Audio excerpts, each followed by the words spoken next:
meus amigos, sejam todos muito bem-vindos. Gente, muito obrigado. É um dia muito importante, um dia que eu sonhei bastante que esse dia chegasse aqui, que chegasse a acontecer.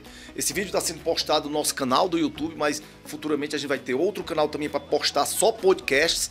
E eu desejo que você seja muito bem-vindo aqui hoje, porque hoje é um dia especial. Estou trazendo aqui um convidado hoje que eu vou ser bem sincero para vocês. Eu sou fã desse cara. Esse cara tem uma didática incrível. E eu constantemente entro na internet para aprender com os vídeos dele. Então eu agradeço demais a Deus por dar esse privilégio a gente, essa honra de poder estar junto de pessoas que você admira. Isso já aconteceu várias vezes na minha vida e eu me sinto uma pessoa honrada de estar aqui junto com o psiquiatra especializado em medicina integrativa, junto com um tratamento diferenciado das doenças mentais, aquele médico que ajuda a milhões de pessoas no Brasil a se tratarem dos transtornos mentais. Eu quero que vocês conheçam, quem não conhece ainda, porque eu acho muito difícil, o Dr. Marco Abud. Dr. Marco, seja muito bem-vindo e obrigado. Eu agradeço muito e fiquei sabendo, primeiro convidado, que honra. Isso coloca uma certa pressão, né? Tomara que eu esteja à altura da tarefa. Quero agradecer muito e foi aí um convite que não teve nem pensar, né? Com certeza agradecer para poder divulgar mais o seu, né, essa sua missão junto com a missão de quem quer dar uma saúde, um caminho para que as pessoas possam cada vez mais terem não só um alívio ali imediato que é importante, mas que elas consigam de fato ter prosperar para atingir aquilo que de fato é importante na vida delas. Fico muito feliz aqui por abrir, né, esse canal aqui para a gente conversar. Muito obrigado. E eu acredito que você que está aqui em casa já deve estar olhando para ele dizendo: eu conheço ele de algum lugar. Eu acredito que você está pensando isso porque eu pensei a primeira vez. Mas ele foi consultor do programa Encontro com a Fátima Bernardes, foi isso? Ah, é verdade. Olha só, hein? Não, acho que foi até antes da pandemia. Foi uns 2 anos que eu ia lá para falar um pouco a respeito de saúde mental, né? É que, de fato, isso é uma coisa que é uma das vantagens, tem muitas desvantagens também, mas da internet, até desse formato de podcast, que a gente tem tempo de pegar assuntos que não dá para falar de uma forma ali em 10 segundos, né? De a gente aprofundar um pouco mais, mas aprofundar de uma forma que seja útil para as pessoas e que dê para a pessoa, de fato, o que a ciência, o que a gente tem de melhor para poder ficar bem quando as coisas dão certo e ficar bem também quando as coisas não dão certo, né? Então eu achava muito legal, mas era muito rápido, né? Eram coisas ali de 10 segundos que você tinha que falar, mas é muito bacana. Mas a questão, por exemplo, aqui desse formato de podcast, eu acho que é uma coisa que enfim, eu acho que vai ficar revolucionar para que a gente possa falar desses temas com mais tempo e poder, de fato, dar alguma coisa que mude a vida das pessoas.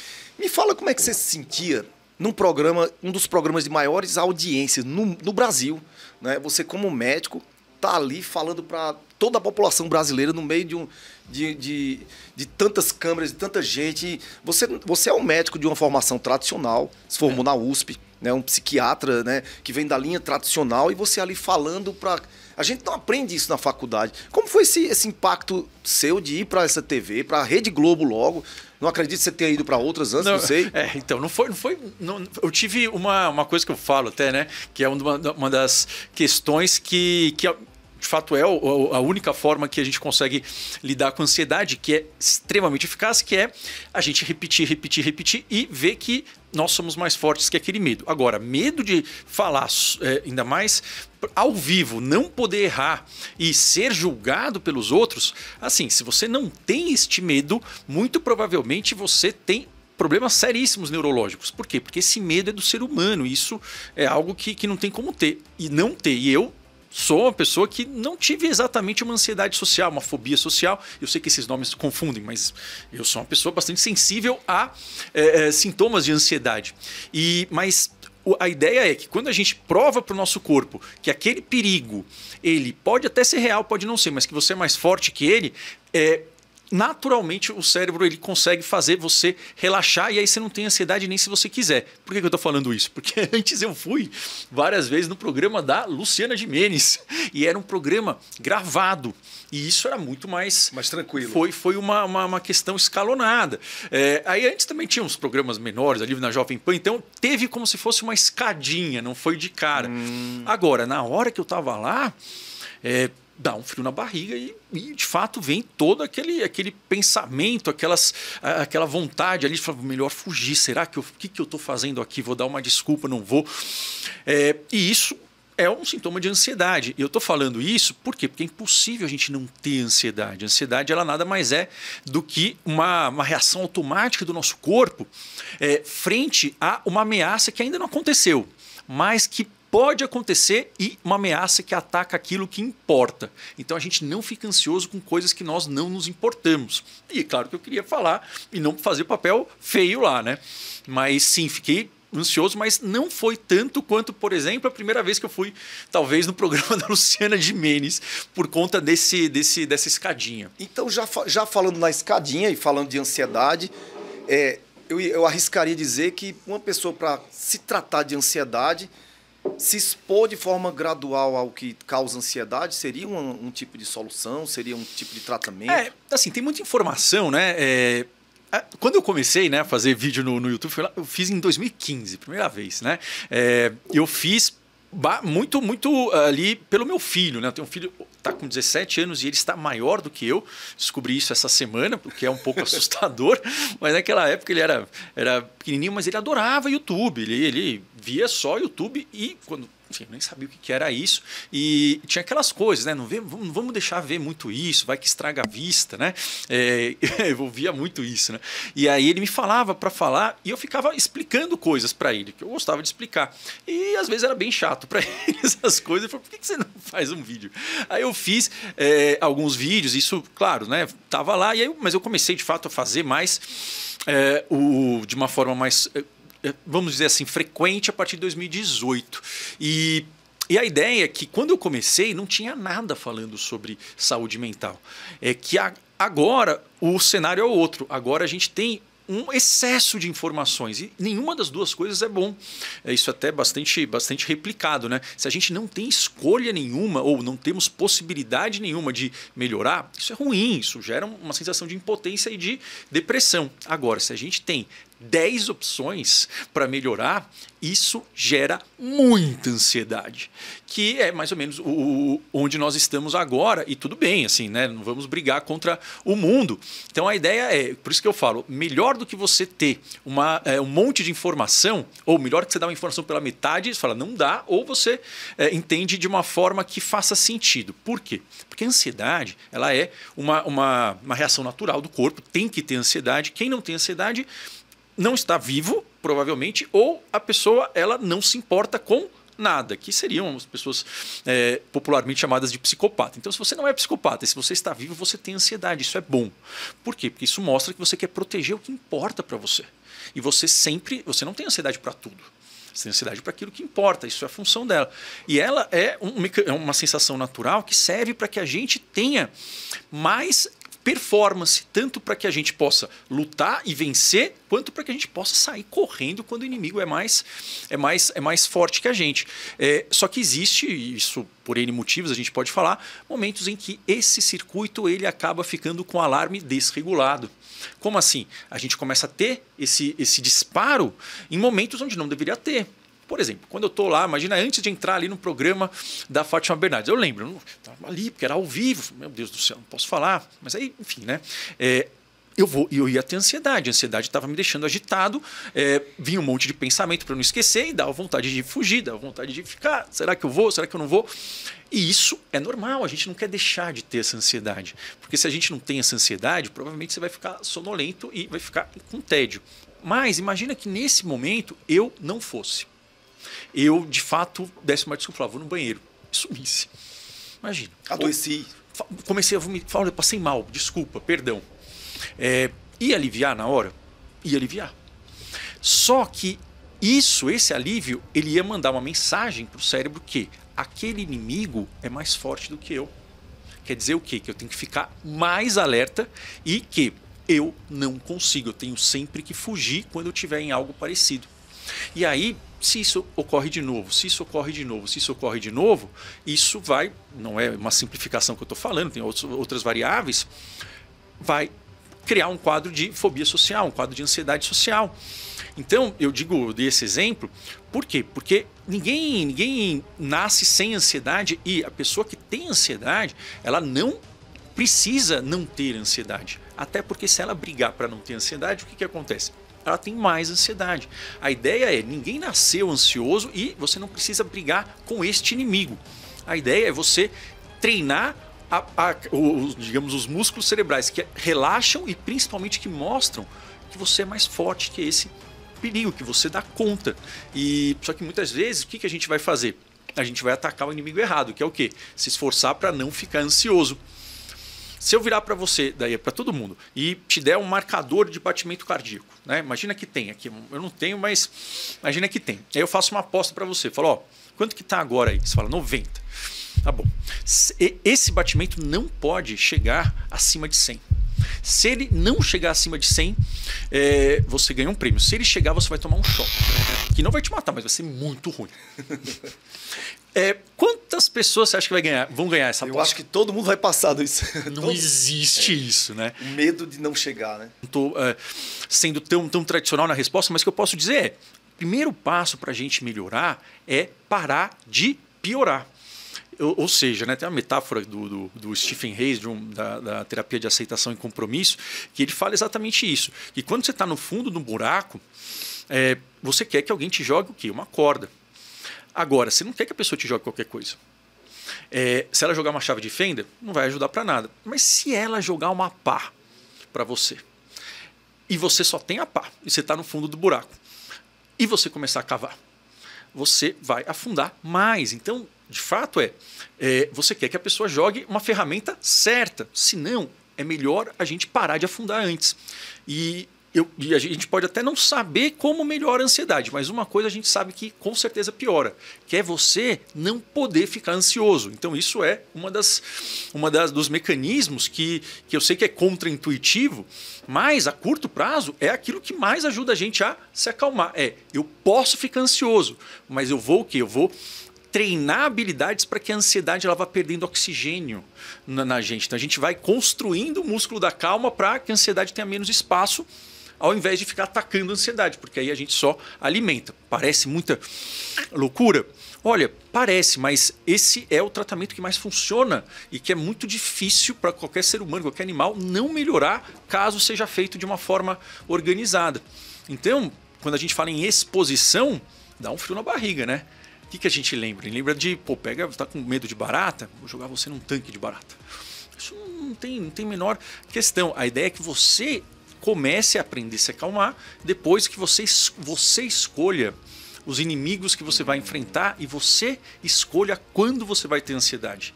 Então, quando a gente está no controle, escolhe que eu vou ter ansiedade agora, porque eu estou escolhendo, porque é importante, feito de uma forma organizada, é muito difícil alguém não melhorar de qualquer quadro.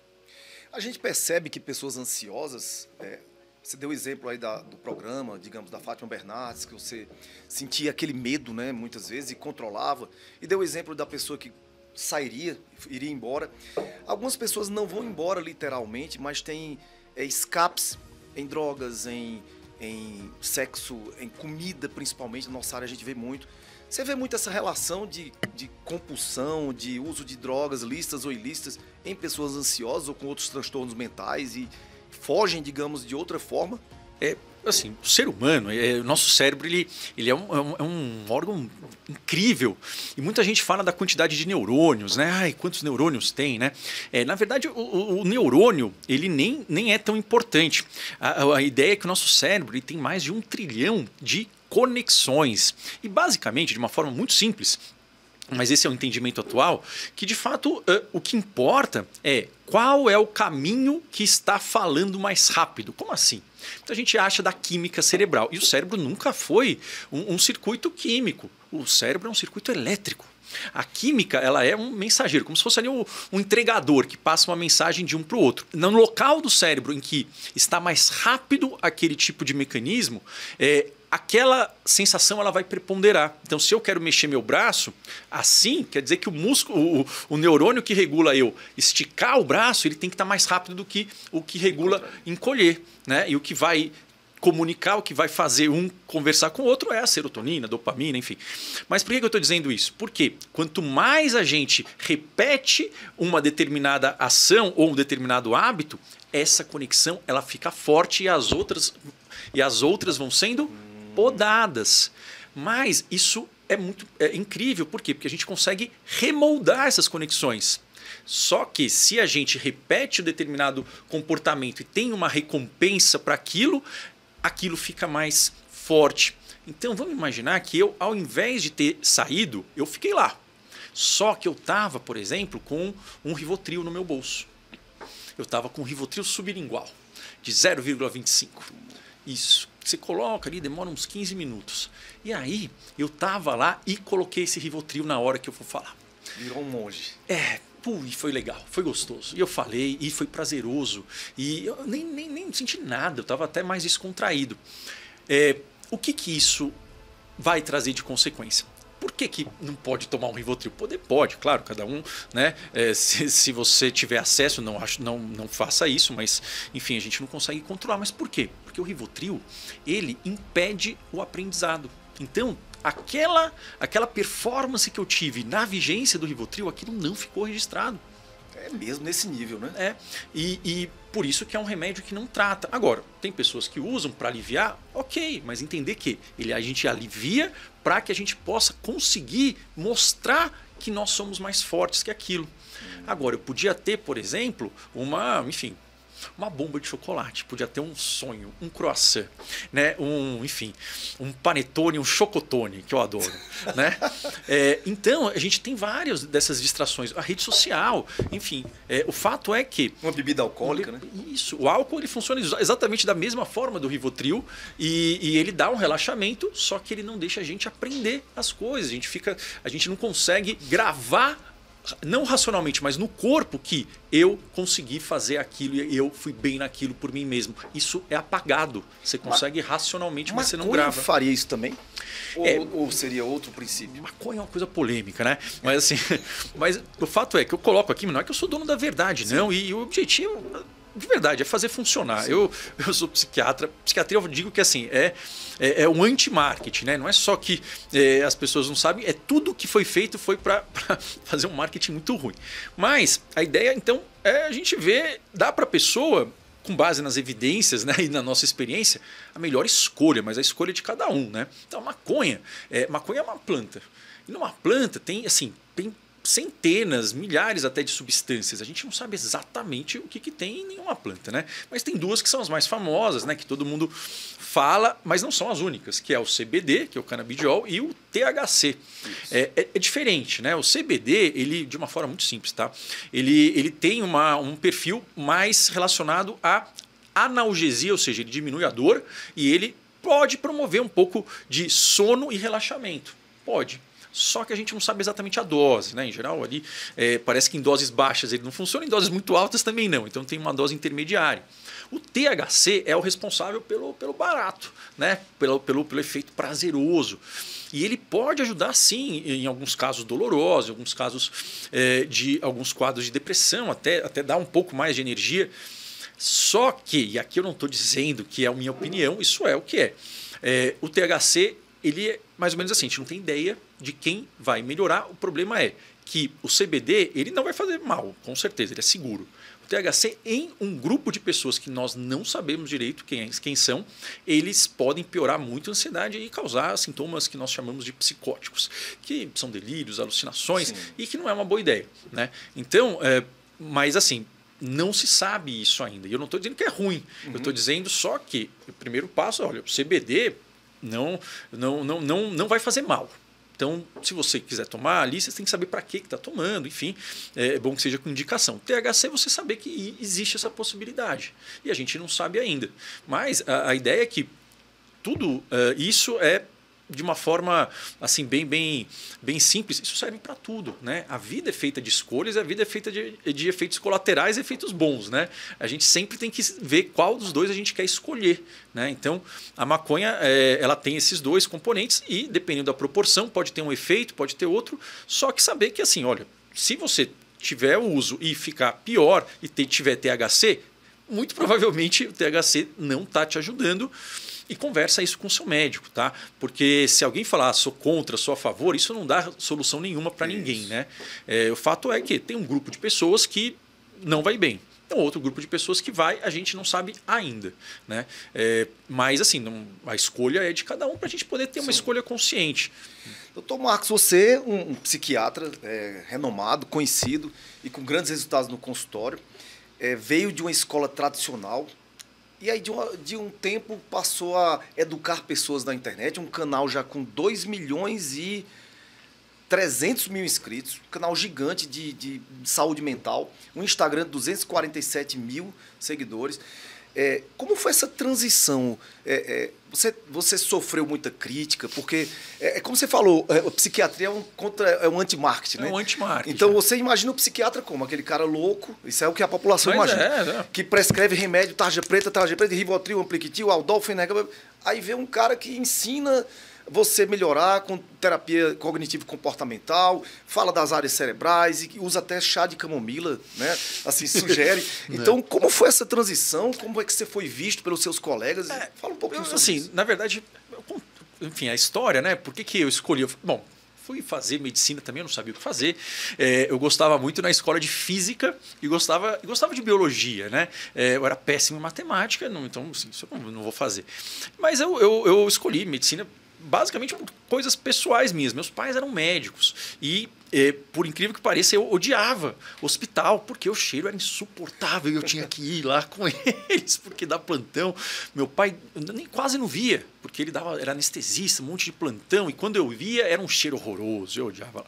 Bom, o fato é que, enfim, teve um acidente, eu sofri com a minha família quando eu tinha uns 13 anos, e que de fato foi um acidente grave, eu fiquei com várias fraturas, minha família também, meu pai faleceu, uma irmã minha faleceu, e eu fiquei muito tempo, fiquei basicamente aí uns 2 anos da minha vida indo e voltando de hospital. E aí, claro que a gente vai, tipo, o cheiro começa a incomodar menos, mas a gente vai entendendo como que funciona e você vai ficando familiarizado com aquilo, como um paciente. E aí a gente, assim, não é bom a gente ficar meses no hospital, não sei, acho que ninguém quer ter essa experiência e eu não queria ter também, tá? Então não é uma coisa que eu acho que foi isso que me fez crescer. Seria muito melhor ele não ter passado por isso. Mas isso foi me deixando mais familiarizado, entendendo como é que era o processo. E aí eu falei, poxa, acho que isso eu conseguiria fazer. Né? Só que eu entrei na faculdade e, enfim, não é fácil, eu também sempre muito ansioso e muito preocupado. Você devia ser um nerdzão, né? Porque eu era um nerdzão. Fazer medicina na USP... Não, eu era um nerdzão, até conto, né, isso. Eu era um nerdzão. Ou é ainda? Eu ainda não sei, ainda sou. Para aquilo é que agora a gente pode escolher, né? Para que a gente vai. E aí... Isso também demora. A gente não precisa ser para tudo, né? Aliás, eu sempre falo para meus pacientes, se você conhece alguém que é bom em tudo, eu não confiaria muito nessa pessoa, porque é impossível. Mas assim, eu sempre fui, né? Sempre fui nerdão. Mas eu, mais ou menos ali, né? Eu estudei no colégio de freira até os 14 anos.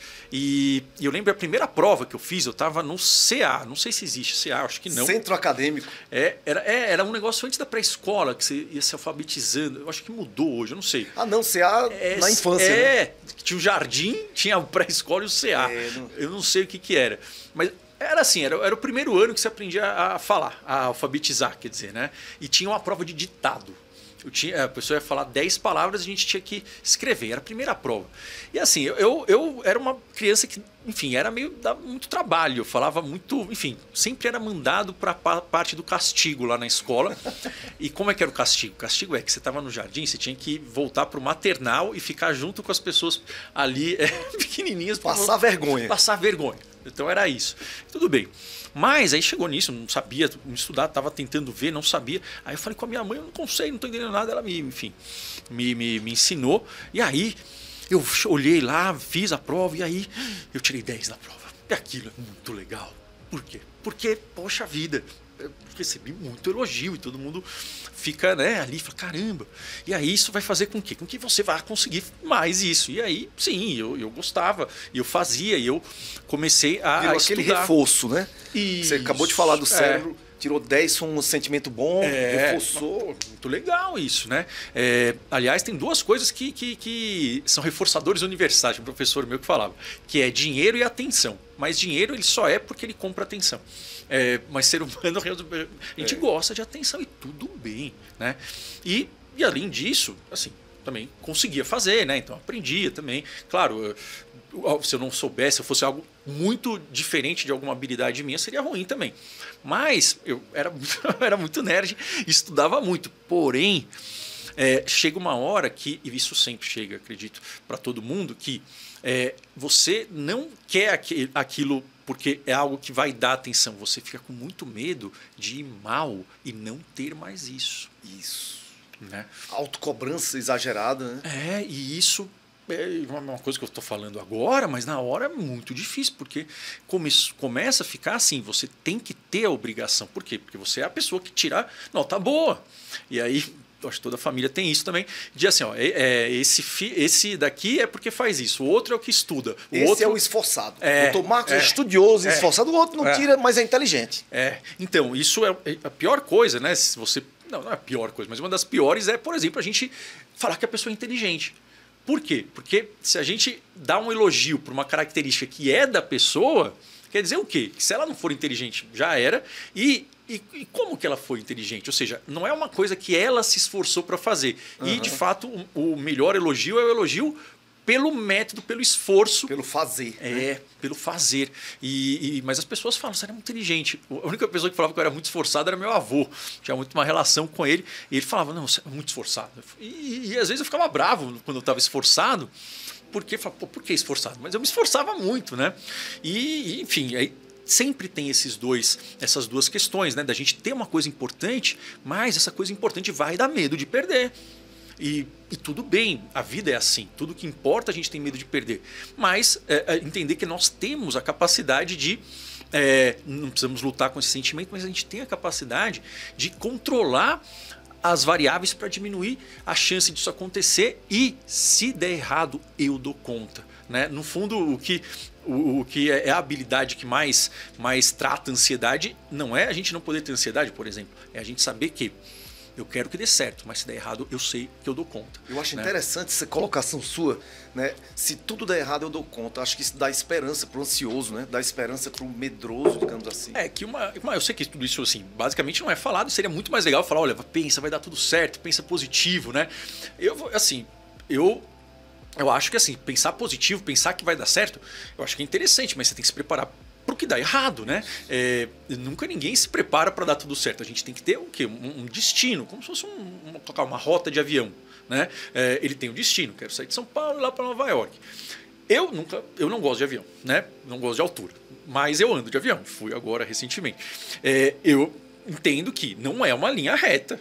E tem turbulência, tem, enfim, uma série de coisas acontecendo. E isso não tem problema nenhum, desde que você consiga corrigir a rota. Agora imagina se esse piloto não puder de jeito nenhum desviar da rota. Ele vai bater ou, enfim, basicamente ele não vai chegar. E eu sei que isso é algo que não é tão intuitivo, mas a ideia é que se a gente tiver a cobrança, a obrigação de ter que ficar calmo, de ser seguro, de ser feliz, isso é algo que gera muita ansiedade. Mas eu tive muito isso, eu tinha obrigação.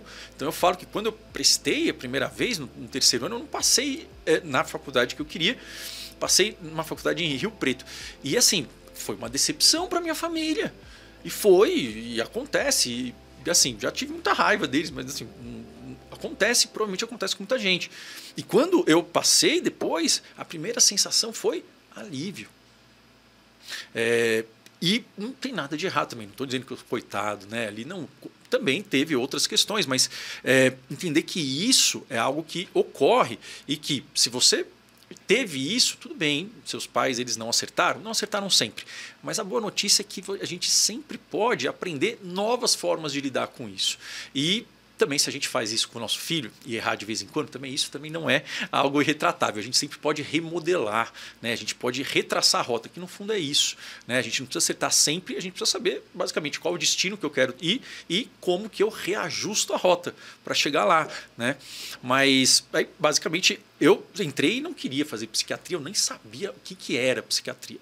né? Aliás, tem pessoas da minha família que perguntam ainda por que eu fiz psiquiatria e gastei 6 anos fazendo medicina se era para fazer psicologia ou psiquiatria. Porque ninguém tem a menor Não entende a ideia. diferença, né? E o fato não precisa entender mesmo, porque o nome é muito ruim. É muito ruim.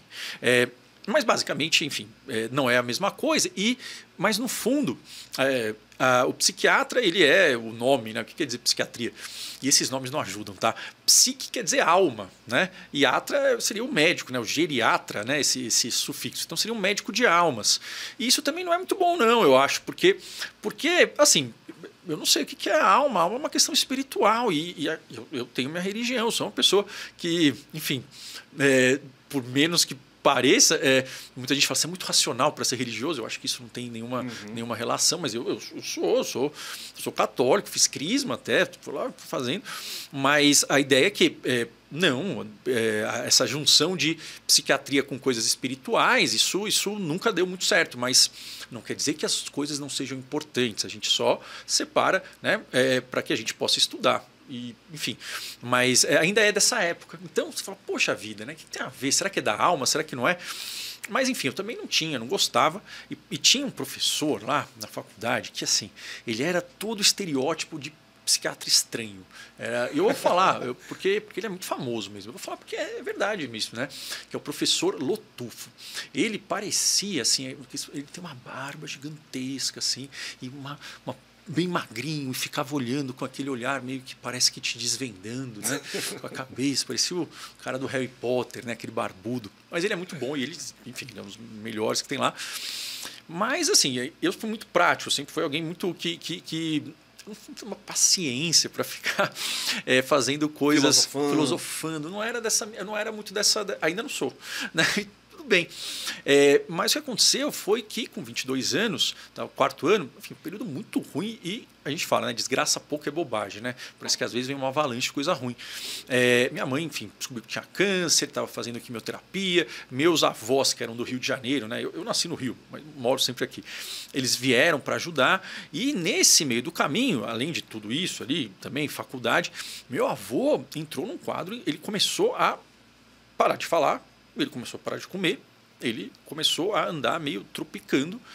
E o meu avô é do Semi Saad, ele é falecido. Ele é libanês e é primo da minha avó, de 1º grau. O que nunca é uma boa ideia, mas tudo bem.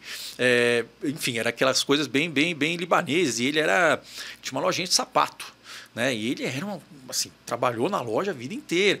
Tinha se aposentado ali há pouco tempo e assim, ele era briguento. Meu avô era uma pessoa ali e ele, enfim, era uma pessoa que fez muita coisa, né? E brigava e sempre, eu gostava muito dele. Mas ele começou a ficar sem falar, ele começou a ficar sem comer, ele começou a tropicar andando. E aí eu falei, mas o que eu vou fazer com esse troço? Eu tinha 22 anos, eu não sabia fazer porcaria nenhuma. Já lhe cobravam alguma coisa da família? Não, mas é que assim, estudante de medicina. Não, mas é que assim, minha mãe, ela estava fazendo quimioterapia. Meu avô estava aqui. Aí assim, não tinha nem quem cobrar. Mas assim, eu tinha que resolver, porque não tinha como, né? Enfim, e ainda ter um filho. Mas tudo isso acontece, ok, não queria, sobrevivemos. Mas assim, não era uma coisa que assim, não tinha nem a cobrança, mas o que eu vou fazer com isso? E aí perguntei para minha mãe onde que eu levava. Eu levei assim, em vários amigos da minha mãe, fazia eletro, fez exame de sangue, fez uma série de coisas e não vinha nada. E ele fumava, meu avô, desde os 9 anos de idade. Mas não tinha nada no pulmão dele. Tudo bem.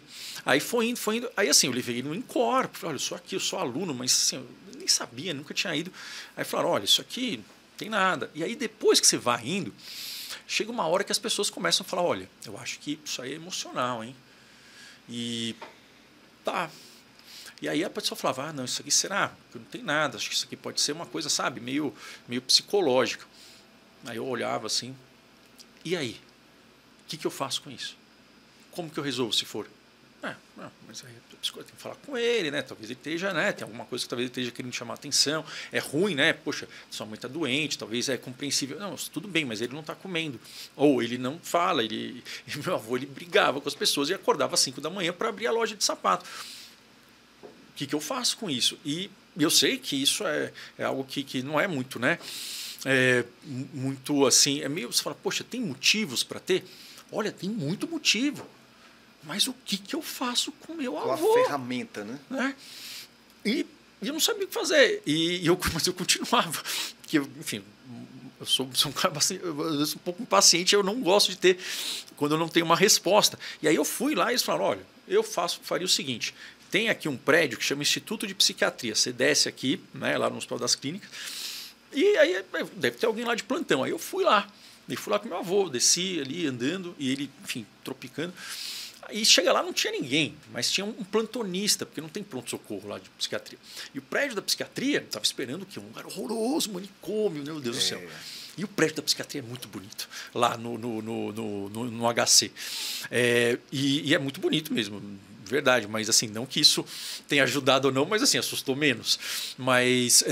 E aí não tinha, mas o plantonista que ficava lá, ele ficava passando as enfermarias, ele veio. E porque eu fiquei chorando, que eu era aluno e tal, enfim, né? E aí ele olhou, e aí ele começou a conversar com meu avô, assim, eu não lembro exatamente o que ele falou, mas em 5 minutos, o meu avô estava chorando e falando que estava pensando em morrer. E eu falei, como é que pode isso? Ele não falou, ele nem falava. E aí ele falou, olha, fazer o seguinte, que esse remédio, ele receitou Rivotril em gotas. Eu lembro, ele falou, isso cada pessoa vai responder de um jeito. Você dá, ele vai dormir, porque ele não está dormindo. Começa com 2 gotas, se ficar muito você tira ali, e aí você vem na terça-feira aqui nesse ambulatório XYZ, que aí a gente vai atender ele, e aqui, se ocorrer isso, você faça isso. Eu achei, caramba! Mas aí o fato é que também se não tivesse funcionado, também não daria nada. Eu fui, fiz, e de fato foi, aí meu avô, enfim, tomou remédio, depois passou mal, mas assim, melhorou. Aí eu falei, pô, mas pera lá, né? E eu sei que isso parece uma coisa meio assim, ninguém fala, mas eu não sabia o que fazer. E é uma coisa que se alguém olhar uma depressão em idoso, eles não falam que estão tristes, da mesma forma que idoso não tem febre, né? E o fato é que se faz todos os exames e não está bem, a maioria das pessoas, isso é o mundo. Ela olha para você, tem um olhar de julgamento, que você fala, pô, isso aí, né, meio... Você está chamando atenção. Só que elas não te dão nenhuma saída, nenhuma solução. E aí, bom, eu vi isso e aí, aí eu sou também um pouco, vamos dizer assim, né?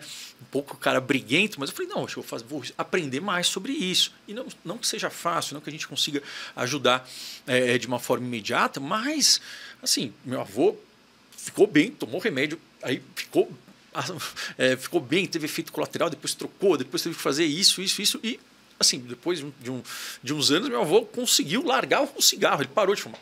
Pelo que a gente percebe na sua fala, esse episódio com seu avô foi muito marcante e parece que foi fundamental para a decisão da sua escolha, seu encaminhamento e talvez se tornar o médico que você se tornou hoje, né? Foi importante por quê? Porque eu vi que mudou e eu vi que aquilo não era o meu avô, né? E depois eu fui aprendendo e hoje em dia, né, a neurociência, muita gente fala desse nome, e de fato é um nome bacana, ela evoluiu muito, mas a ideia é que a gente tem muitas explicações e muitas teorias, e essa diferença entre o que é psicológico, o que é biológico, o que é, enfim, sentimental, o que é descoberto é que tudo isso é encarado da mesma forma para o nosso cérebro e que o nosso cérebro ele está sempre mudando. Então ele é como se fosse um computador extremamente sofisticado que consegue se moldar e criar novos circuitos baseados naquilo que a gente faz, baseados naquilo que a gente pensa, baseados naquilo que ele tem de repetição e na direção das suas ações. Então, e de fato isso é uma forma que não é simples de falar, mas o que eu vi e é assim, tanto que a neurociência trabalha, mas principalmente é isso que funciona. O quê? A gente entender o que está acontecendo, saber o que eu estou tratando e aí a gente usar as ferramentas que nós temos para poder treinar habilidades que façam a pessoa aguentar as pancadas da vida, porque a vida nunca foi fácil e não precisa ser. Mas a gente não adoece por problemas da vida. A gente adoece por falta de capacidade de atingir o prazer, por falta de significado. Então, por exemplo, um quadro depressivo, o sintoma-chave não é a dor, é a falta da capacidade de ver um futuro, de ter prazer lá no futuro. O problema da ansiedade não é só aliviar a ansiedade, é você aliviar e provar que você consegue superar as coisas importantes e dar conta.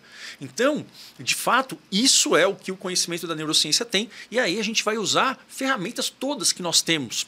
E aí eu comecei a fazer essa questão na internet, porque eu gosto muito de ver coisas que funcionam e tinha muita bobagem e eu sei que muito psiquiatra reclama, só que se a gente reclama de bobagem e não dá uma solução melhor, essa reclamação é inútil. Então, o meu objetivo é divulgar para tirar um pouco esses nomes, e o marketing é ruim mesmo, não tem como defender, mas dá para a pessoa o quê? Um caminho. O que é que você deve fazer, o que está nas suas mãos, o que não depende necessariamente do outro, porque seria bom se o outro colaborasse, nem sempre eles colaboram. Mas tem muito que a gente pode fazer para começar a melhorar e para que a gente consiga entender que esse é o caminho e a gente não precisa atingir lá. E se eu desviar da rota, eu consigo voltar.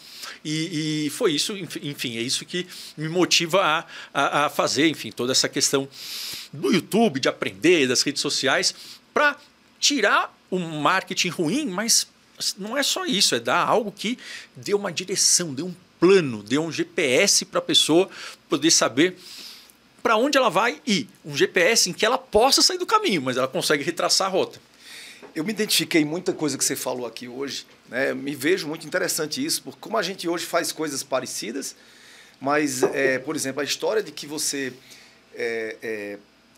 se cobrava muito, que era um nerd, eu também passei por isso mesmo, a mesma cobrança da família, esse aí vai passar de primeira vez, esse aí. E eu vi também essa mesma questão sua no YouTube, vendo seus filhos assistindo, mesmo processo. Passei por isso, eu digo hoje que quem me ajudou a entrar no YouTube foram meus filhos adolescentes e crianças. Acredita que Felipe Neto e o Whindersson Nunes foram minha inspiração para começar? Eu também, meu filho adorava o Felipe Neto. Felipe Neto, eu vou falar aqui, Monark, que naquela época fazia vídeo de Minecraft. Olha aí. Olha só, hein? Monark no Minecraft. O Monark do Flow. Do Flow. Eu tô falando Monark, enfim, temos agora uma série de coisas, mas ele fazia vídeo de Minecraft, meu filho. Eu conheci o Monark. Olha só. Resident Evil. Tá vendo? Tivemos as mesmas inspirações. Venom. Era isso, eu ficava olhando lá, meu filho adorava. Ele que me motivou. E falando de brincadeira de canal, a gente também tem uma brincadeira aqui no nosso podcast, viu? É o Pode Não Pode. Como é que funciona isso, doutor Marco? Elas vão falar algum termo e a gente vai escrever na nossa lousa mágica, né? E a gente vai escrever sem um saber o que o outro está escrevendo. Vira para lá e escreve se pode, se não pode. E não interessa se a gente concorda ou não. E a gente vai ver nossos pensamentos e ver o que é que a gente concorda ou não, se pode, não pode, e justificar por que é que acha que pode, não pode.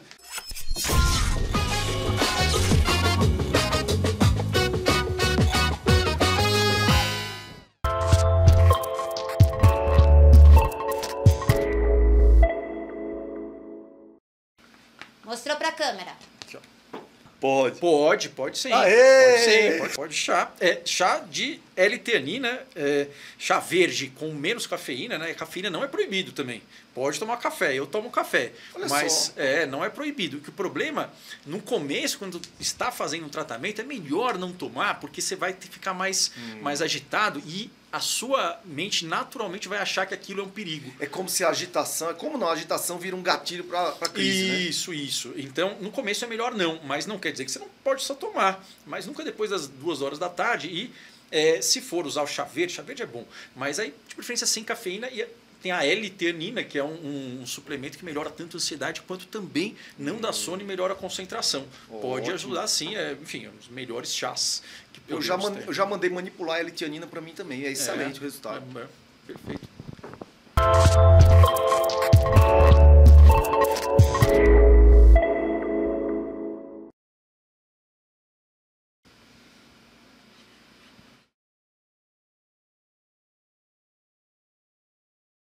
Não pode? Pode, tá vendo? Pode. Por quê? Mas você saber o que vai acontecer. No dia seguinte você vai estar muito pior. Sim. Por quê? Porque o álcool ele é um depressiogênico, tem uma euforia no início, que ele tira aquela parte pré-frontal do julgamento, mas ele faz com que você durma o pior sono que existe. Ele ceda, você não entra no sono REM.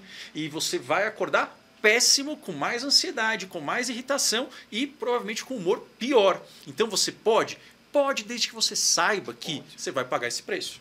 Ótimo. Agora eu vou aproveitar e fazer só uma pergunta para ele. As pessoas perguntam, Acho que ele já respondeu. Misturar bebida alcoólica com remédio controlado.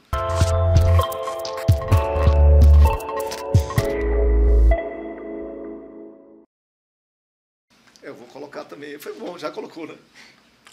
Como ela acabou de responder desse jeito, eu vou responder também. Vou colocar um depende aqui, ó.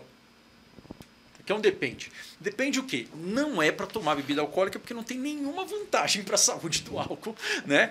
Mas a ideia é, o que você não pode tomar com remédios cuja interação possa ser letal.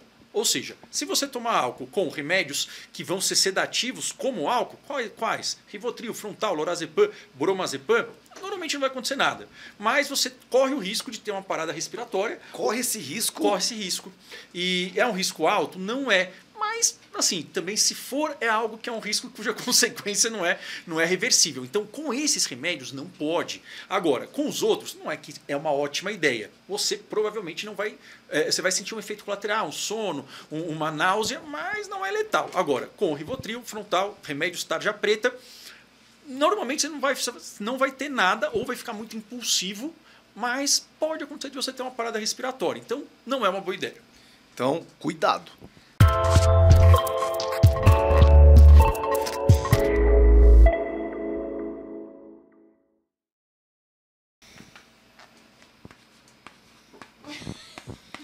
Aqui, ó. Pedir pode, eu só não vou dar.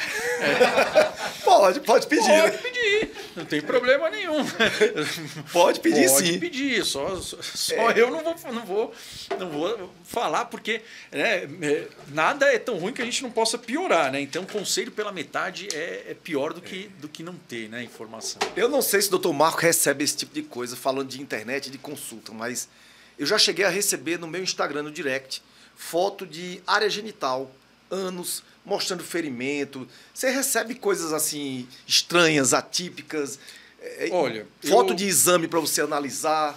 Eu faz tempo que eu não abro essas imagens, mas assim, eu acho que o que eu recebi foi de uma foto bonita de um bolo de fezes. Que mandaram um bolo de fezes que para ver se aquela consistência queria dizer alguma coisa. Olha só, rapaz. E aí eu resolvi não abrir mais essas imagens. Por quê? Porque, assim, eu não sou, digamos, uma pessoa, não tenho superpoderes. A ideia é, mais do que um alívio, é importante você ter um caminho e saber se você está indo na direção certa, né? Então, a ideia é a gente ter um caminho, né? E eu digo que, assim, você não precisa ir rápido, porque se você for rápido na direção errada, não adianta, você nunca vai chegar no seu destino, né? Então, o importante é você estar no caminho certo e sentir que você não está sozinho e dar o primeiro passo. Isso ajuda demais. Eita, que aqui agora é a sirene. É o seguinte, doutor Marco, tem um quadro aqui agora, que é o quadro da... Como é o nome do quadro? SOS Emergência. O nome do quadro é SOS Emergência. E é o seguinte, a gente geralmente simula uma situação para que você dê atendimento a essa pessoa, né? Então vamos pensar no seguinte, nesse momento que chegou o quadro, está chegando uma pessoa, uma mulher de mais ou menos seus 40 anos, que está ansiosa, é uma cantora famosa que está na frente do programa da Fátima Bernardes, está ali dos bastidores. Ela vai se apresentar, mas deu um problema de nervosismo, ansiedade, agonia, respiração ofegante, e ela é campeã de audiência, ela é muito famosa, e ela disse que vai desistir, que está muito nervosa. Então, o que fazer com uma pessoa dessa? Mas assim, antes de dizer, você vai precisar levar essa caixinha de emergência. Tá certo. Dentro dessa caixinha, você vai atender a pessoa e vai ter que dar 3 remédios para ela. Um remédio que ajude a aliviar aqueles sintomas de forma imediata. Outro que ajude ela a usar depois em casa. E um terceiro que ajude ela a não ter mais essa crise. Quais seriam esses 3 remédios? Um que ajude naquela hora, um que ajude depois em casa, nos sintomas, e outro que ajude ela a não ter mais. Tá certo. Então, tem umas coisas, eu vou só dar um contexto. Vamos imaginar que ela nunca teve na vida isso e está tendo lá. O que a gente vai fazer? Ela vai ter que ir para o hospital, porque não dá para a gente saber se é da ansiedade ou se é outro sintoma. Mas vamos imaginar que ela já teve antes, já foi, está tudo bem. Está tendo de novo essa crise de ansiedade. O que não deve fazer? Tentar acalmar na hora e nem tentar meditar, fazer técnicas de relaxamento, porque se você faz isso na hora, você vai ficar pior. Então, na hora, você vai ativar o sistema parasimpático rapidamente. Como? Prende a respiração e aí colocar algo gelado na parte de rosto rosto ou pescoço. Banho frio na mão, no pé, não.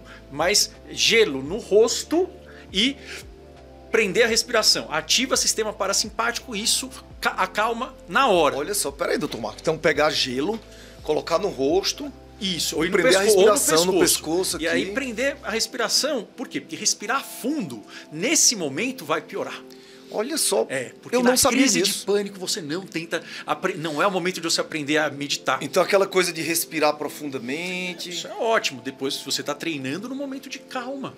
Mas no momento de SOS ali, você tem que fazer algo que é para diminuir a ativação. Então, a ideia é você prender a respiração. O que isso ajuda? Isso aumenta o nível de gás carbônico no sangue e isso faz com que o sangue fique mais ácido, porque o sangue alcalino, pelo excesso de oxigênio, ele faz a gente ficar formigando, faz a gente ficar mais tonto. Então, isso melhora. É a mesma coisa de respirar no saquinho que tinha antes, mas não precisa do saquinho, não. E colocar gelo no rosto, nessa parte craniana, isso ativa o sistema parasimpático. Agora, no resto do corpo, vai deixar você mais agitado. Tá? Então, banho frio, ele primeiro agita para depois acalmar. Na hora, o quê? Gelo, deixar e prender a respiração. Não dar Rivotril, por quê? Porque aí ela não vai ter isso, ela pode esquecer a música, ela pode não conseguir cantar. Se ela já não tiver problema de coração, enfim, pode dar propranolol. Mas isso na hora, para quê? Para diminuir o batimento, fazendo essas técnicas e ela conseguir. Depois, a ideia tem que ver se ela tiver de fato isso repetidamente. Imagina que tem um transtorno de pânico. Saber que o tratamento para o pânico ele é sem medicação. E o objetivo não é a gente ganhar do pânico na crise. A gente ganha do pânico fora da crise, sufocando ela. A gente vai o quê? Tirando o oxigênio. E aí a ideia é fazer um tratamento focando em mudar o comportamento e em mudar o pensamento que leva à crise de pânico. E, por exemplo, se for pânico, em 3, 4 dias, depende de cada pessoa, em até 2 semanas você consegue ter 95% de remissão, de melhora. Meu Deus, por que eu não tive um médico desse quando eu tive meu pânico? Mas, passei 3 anos usando Alcadil. O que é gostoso, né? Que saiu do mercado. Né? Em relação a essa manobra, né? Existe uma também de colocar a perna para cima e comer um miolo de pão. Eu já ouvi. Eu acho que talvez para aprender também um tipo de respiração, mas colocar a perna para cima. Engasgar com o miolo de pão. Ou engasgar. Não sei se é uma boa ideia. Pode morrer engasgado, mas não de. Uma perna para cima funciona no sentido do quê? Que vai vir mais sangue para o coração e quando tem uma inundação de sangue, ele vai bater mais devagar. Isso é uma resposta do sistema parasimpático que tem que estar sempre equilibrado, né? Entre o simpático e o parasimpático. Quando você vê sangue e desmaia, isso é o quê? É uma hiperativação do parasimpático, cai na hora. Né? Então, nem sempre é bom. Nesses casos, a gente vai ter que fazer uma outra estratégia, que é o quê? Que é contrair o músculo para o sangue não diminuir. Mas a ideia é, isso é técnica de alívio, é emergência. Né? Não é isso que vai tratar. Por quê? Porque o problema da ansiedade é a preocupação antecipatória em ter ansiedade e o problema é o seu corpo ele não está entendendo que aqueles inimigos são inimigos mais fracos que você. E a gente tem que provar isso na prática, mas de uma forma gradual e que funcione, que dê para você fazer. Então, é como se fosse uma musculação para o músculo da calma, da coragem e da confiança. Porque a gente não quer que você não tenha ansiedade nunca. A gente quer que você tenha ansiedade escolhendo aquilo que vale a pena.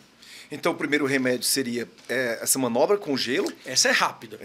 Aí a outra para casa, você escolheria qual? Então, depende do diagnóstico. Mas assim, se a pessoa tem um diagnóstico de transtorno de pânico, pode se tratar sem remédio se não tiver uma coisa insuportável. E aí, em casa, fazer um tipo de estratégia tanto cognitivo quanto comportamental para que ela possa ter a crise de pânico ela controlando. É como se ela fizesse em si mesma uma musculação, mas gradual, em casa, sozinha, para perceber que aquele sintoma não ataca. Isso chama exposição interoceptiva. E pode, enfim, a exposição é a técnica psicológica mais eficaz que tem. né? Depende desse diagnóstico.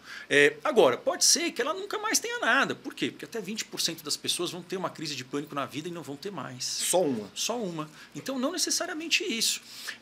E se ela já fez os exames, ela já, enfim, passou pelo cardiologista, e isso é importante.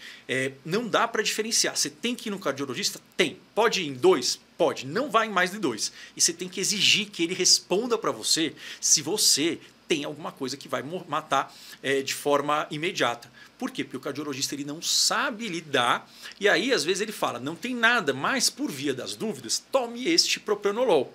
E isso manda uma mensagem que você pode ter alguma coisa, porque é uma coisa dúbia, né? Então, isso você tem que saber, olha, isso vai me matar, tem alguma restrição relacionada a esse quadro? E se ele falar que não, quer dizer que você não tem esse problema cardíaco, que é ótimo. Não quer dizer que você não possa ter esse sintoma de ansiedade, não tem problema. Mas a questão é, você tem que ter poucas certezas na vida. Uma delas, você tem que saber do seu cardiologista isso, e se não tiver, não quer dizer que você é fraco, quer dizer que você precisa só atacar uma outra ferramenta para regular essa área do medo que está, digamos, desregulada. E o terceiro remédio para não ter mais? Seria o mesmo do segundo? Assim, terapia? Tudo depende. Pode ser que tenha a única vez que teve crise de pânico. E assim, todo mundo pode ter. É uma crise de medo intensa que seria disparada quando tem um inimigo muito letal te atacando, e isso é disparado de forma, digamos, errada. Nosso cérebro se engana, né? E se você teve uma vez e não teve mais, não tem problema. Agora, se você teve a crise de pânico, e você fica preocupado se você vai ter de novo, e se você fica medindo os seus batimentos cardíacos, vendo o seu corpo se tem algum sinal que você vai ter uma crise, e se você evita lugares pelo medo de ter crise, isso sim precisa ser tratado. Porque o problema do pânico, eu estou dizendo isso, mas a crise de pânico é insuportável, eu já tive, e na hora, a gente não quer mimimi não, na hora tem que fazer passar. Na hora não é hora de aprender a meditar no meio da crise. Mas os piores inimigos são os pensamentos. E se eu tiver? E a pessoa acorda, a primeira coisa que ela faz é checar mentalmente o corpo dela, ver se não tem um mínimo sinal de ansiedade. Aí ela vai medir a pressão, ela vai olhar, e isso vai fazendo o quê? Vai fazendo com que a gente fique mais ansioso, e a gente começa a deixar de fazer coisas, ou fazer coisas, às vezes, com amuleto, para não ter pânico. E tudo isso vai mandando a mensagem para o cérebro que você é muito frágil. E então você tem que ficar cada vez mais alerta. E o tratamento é focando no pensamento e no comportamento. Isso tira o oxigênio da crise. E parece estranho? Parece, mas isso é o mais rápido que pode funcionar até em 4 dias. Mas não precisa ser rápido, precisa simplesmente a gente entender que esse é o mecanismo e entender que isso não é a nossa culpa, e a gente não vai brigar para se acalmar sempre. A gente vai ter uma estratégia de alívio, tem que ter. Mas isso é como se fosse um Rivotril. A gente vai o quê? A gente vai tirar o oxigênio. É igual extintor de incêndio. Tem que ter, mas se está vindo incêndio toda hora, a gente tem que parar de fazer o incêndio vir, né? E essa seria, digamos, do ponto de vista mais prático. Mas tem vários vídeos no canal para vocês entenderem mais. E é o quadro que mais melhora na psiquiatria. É muito sofrido, mas assim... não estou dizendo que fosse para escolher um quadro, é melhor não ter nenhum. Mas é um quadro que a gente tem assim, 90% a 95% de chance de melhora sem medicação. E é algo que, enfim, dá uma liberdade para a pessoa, porque o pânico paralisa, né? A pessoa ela vai restringindo a vida. Bom, meus amigos, é com muita pena, sei lá como é que eu digo, que a gente está chegando ao fim desse nosso podcast. Aprendi demais aqui. E eu fiquei aqui o tempo todo olhando para o Dr. Marco e pensando, como eu gostaria de ter tido um médico desse quando eu tive meu ataque de pânico, né? Que me desse esperança. Porque o que você fez aqui agora foi dar esperança para quem está doente em casa. Cara, eu posso ficar bem de pânico, de ansiedade, até mesmo sem remédio. Então, acho que isso é muito importante. A gente queria agradecer demais, Dr. Marco, pela sua presença aqui. A gente vai deixar as suas redes sociais aqui, canal Dr. Marco Abud no YouTube, no Instagram também. Tá aqui o link aparecendo na descrição para vocês clicarem, seguirem. Vale a pena demais. Faz maratona lá no canal dele. E agradecer você ter tirado um pouquinho do seu tempo hoje para vir para cá. Conte com a gente, né? Sempre que precisar, a gente está à disposição para qualquer coisa, né? E queria terminar o programa, né, fazendo um quadro nosso aqui, que é De Volta para o Futuro. Esse quadro, a gente faz o seguinte, eu queria saber você gostou da entrevista, digamos que você se sentiu bem aqui, que lhe deram café, né? Um cafezinho mais ou menos quente. E aí, a gente lhe convida de novo para voltar em 2033. Certo. Só que em 2033, o Dr. Marco Abud, ainda como psiquiatra, influenciador, gerador de conteúdo, vem trazer uma grande novidade, uma boa nova na psiquiatria e na saúde mundial. Qual seria essa boa nova? Olha, eu fiquei pensando nisso porque eu faço esse exercício. Isso é um treino que de fato a gente faz com pacientes com depressão. Aliás, teve uma live ontem que eu tive algo parecido. Se eu tivesse assim para escolher uma coisa, seria que ninguém tivesse a ideia de que vamos dizer assim, que todos soubessem que nós não somos definidos pelos nossos pensamentos e nossos sentimentos. Ninguém tivesse vergonha de sentir ou pensar algo ruim e que todos soubessem que sempre tem uma saída, um caminho. Isso seria muito melhor do que um remédio ali, digamos, certeiro, aquela bala de prata. Você não se envergonhar e não ser refém dos seus pensamentos.